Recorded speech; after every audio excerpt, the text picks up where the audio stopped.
Hello, I'm XRTT and today is the saddest anniversary I haven't used as a pretext to create a video. Today marks 10 years since the death of my favorite culture creator, Terry Pratchett. So I will tell you a little about his work and my relationship with his works. I have lived for a long time in the fandom, mainly Star Wars. I was a member and later the leader of Mandaeim, the Polish Mandalorian organization. I devoted all my time to Star Wars, so I knew about the existence of someone named Pratchett and Discworld, but I never reached for any of his books. But in 2016 I quit Star Wars and I discovered that I'm a tutor. At the beginning of my adventure with learning about the riches of human culture from a Turkus point of view, my friend Ash told me that one of Pratchett's books, Small Gods, should interest me because it's very truthfully themed. She wasn't wrong. The book was amazing. Immediately after finishing Small Gods, I reached back to the Color of Magic and started reading. And I read and read and read until the last 45th volume of the Discworld, The Shepherd's Crown. To say I liked it is an understatement. I kept going, I started reading more. All the books related to Discworld, fiction books from other series, non-fiction books, everything. Plus comic adaptation, film adaptation, yes. I also got really into collecting. All the books you can see during this recording are from my collection. I will definitely record more detailed videos about individual series or in the case of Discworld, sub-series. But today, just a bit of general info. Discworld itself is usually divided into many sub-series. Some are more independent, others, especially later, can interpenetrate each other. The basic ones are the one about the Wind and the Wizards, the one about witches, which can also be divided into two incarnations. The first focused on Granny Waterwax, and the second, the 5 books about Tiffany Arching. We also have stories about the City Watch and stories about the character of Death. This division is quite clear, but there are a few books that are harder to arrange. Some count the existence of a sub-series about the Industrial Revolution, including 3 books about Moist von Liquid. Some treat most as a separate series, called a business series. The book about Maurice is sometimes counted as part of the Yacht sub-series, together with the books about Tiffany. The smallest sub-series is the one about Ancient Civilization, which have only 2 books, including the one I started the adventure with, Small Gods. This could have also many side books.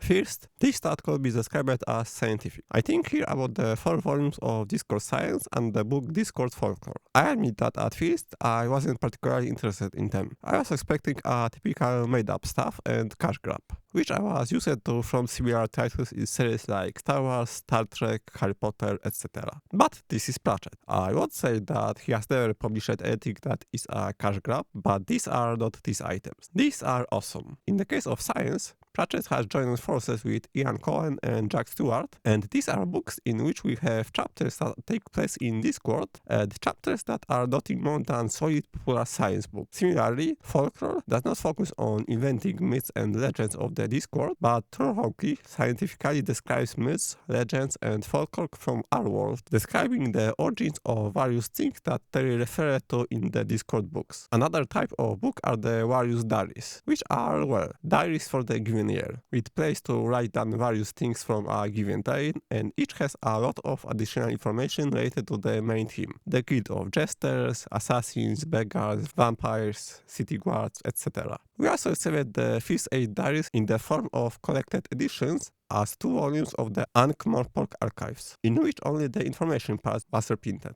We also have encyclopedic titles, which we have encyclopedia-style information about various things from Discworld. 5 has been published so far. Each subsequent volume was updated with new entries from newly published books, diaries, short stories, and so on. The last one came out in 2021, so it is complete, containing entries from all the books. Finally, we also have what I call supporting things. Books like Where's My Cow, Mrs. Bradshaw Handbook, World of Pooh, etc. And a whole set of geographical guides to the main city, Ankh-Morpork, to Lancre, etc. And we also have works such as theatrical adaptation. Quite a lot of them have been published. I have 10 of them in my collection, but I admit that I have not read any of them. But Pratchett is not just about Discworld. He also wrote many other books and series. I will deal with individual books at the end. Firstly, the series. He created the Gnome trilogy about tiny creatures, the Johnny Maxwell trilogy, where the title character is Johnny Maxwell, and The Long Earth Cycle, 5 books that Terry wrote in collaboration with Steven Baxter. Finally, the various one-shots. His first book is The Carpet People,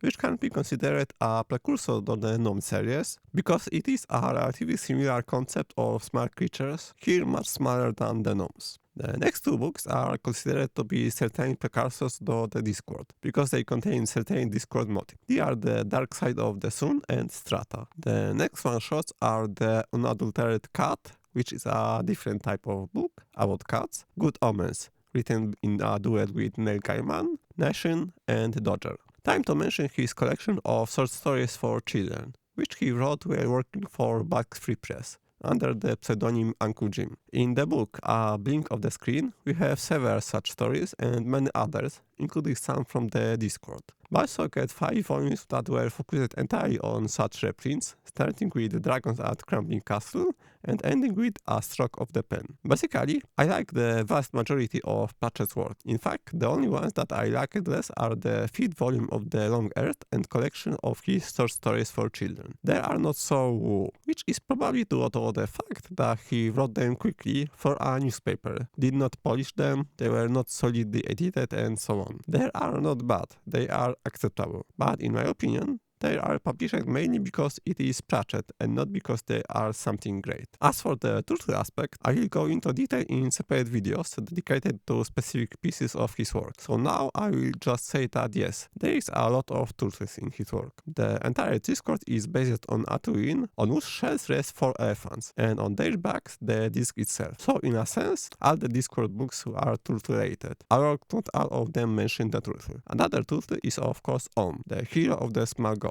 There are other turtle elements in other Discord books. There are also some turtle elements in non-Discord books, but I will discuss all of this in detail in dedicated videos, along with all the comic adaptations, live action and animated films, etc. As usual, I must also mention that if you are a fan of Pratchett's style, you should definitely give the Spellsinger series by Alan Dean Foster a chance, about which I have a separate video. Very Pratchett-like, but not an attempt to capitalize on Pratchett's success. Spellsinger was created at the same time as the beginning of the Discord series. That's all for now. Thank you for watching. Leave a like and subscribe if you liked it, and I hope to see you again in the next video.